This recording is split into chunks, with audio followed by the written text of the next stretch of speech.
Assalamualaikum warahmatullahi wabarakatuh. Perkenalkan, nama saya Mahfuz Alwarabi dengan NIM C1 Channel 20166. Di sini saya akan membahas tentang penyusunan anggaran konvensional. Sistem anggaran tradisional atau traditional budgeting system adalah suatu cara menyusun anggaran yang tidak didasarkan atas pemikiran dan analisa rangkaian kegiatan yang harus dilakukan untuk mencapai tujuan yang telah ditentukan. Penyusunannya lebih didasarkan pada kebutuhan untuk belanja atau pengeluaran.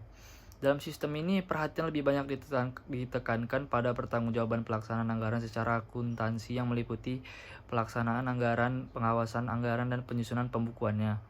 Pengelompokan pos-pos anggaran didasarkan atas objek-objek pengeluaran, sedangkan distribusi anggaran didasarkan atas jatah tiap-tiap departemen atau lembaga. Dasar pemikirannya adalah setiap pengeluaran negara harus didasarkan pada perhitungan dan penelitian yang ketat agar tidak terjadi pemborosan dan penyimpangan dana yang terbatas. Anggaran tradisional merupakan pendekatan yang paling banyak digunakan di negara berkembang dewasa ini.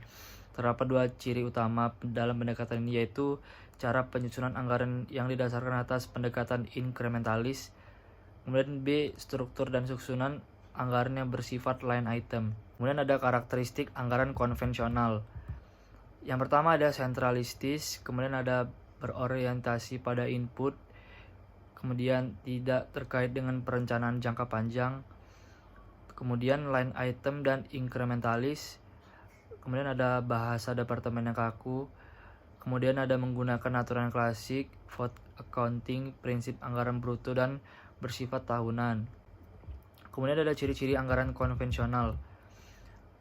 Yang pertama, cara penyusunan anggaran berdasarkan pendekatan inkrementalis, yakni penekanan dan tujuan utama pendekatan tradisional adalah pengawasan dan pertanggungjawaban yang terpusat. Bersifat inkrementalis, yaitu hanya menambah atau mengurangi jumlah rupiah pada item-item anggaran yang sudah ada sebelumnya dengan data tahun sebelumnya sebagai dasar, menyesuaikan besarnya penambahan pengurangan tanpa kajian yang mendalam kebutuhan yang wajar. Kemudian C, masalah utama anggaran tradisional adalah tidak memperhatikan konsep value for money atau ekonomi, efisiensi, dan efektivitas. Kemudian kinerja dinilai berdasarkan habis tidaknya anggaran yang diajukan, bukan pada pertimbangan output yang dihasilkan dari aktivitas yang dilakukan dibandingkan dengan target kinerja yang dikehendaki atau outcome. Kemudian cenderung menerima konsep harga pokok pelayanan historik atau historic cost of service tanpa memperhatikan pertanyaan sebagai berikut.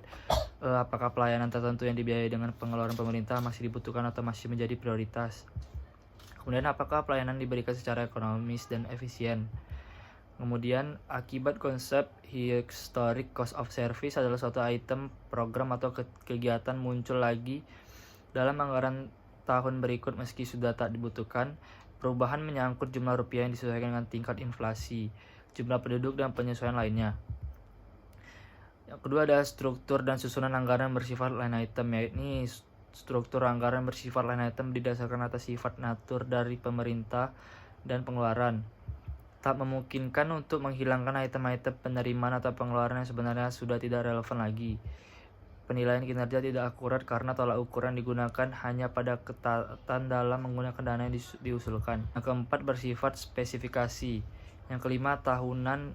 Kemudian yang keenam menggunakan prinsip anggaran bruto. Kelemahan dan kelebihan anggaran konvensional. Kelemahan anggaran tradisional. Yang pertama ada hubungan yang tidak memadai atau terputus antara anggaran tahunan dengan rencana pembangunan jangka panjang. Kemudian ada pendekatan inkremental yang menyebabkan sejumlah besar pengeluaran tidak pernah diteliti secara menyeluruh efektivitasnya. Lebih berorientasi pada input daripada output. Hal tersebut menyebabkan anggaran tradisional tidak dapat dijadikan sebagai alat untuk membuat kebijakan dan pilihan sumber daya atau memonitori kinerja. Kinerja dievaluasi dalam bentuk apakah dana telah habis dibelanjakan, bukan apakah tujuan tercapai. Kemudian sekat-sekat antara departemen yang kaku membuat tujuan nasional secara keseluruhan sulit dicapai. Keadaan tersebut berpeluang menimbulkan konflik, overlapping, kesenjangan, dan persaingan antara departemen. Kemudian proses anggaran terpisah untuk pengeluaran rutin dan pengeluaran modal atau investasi.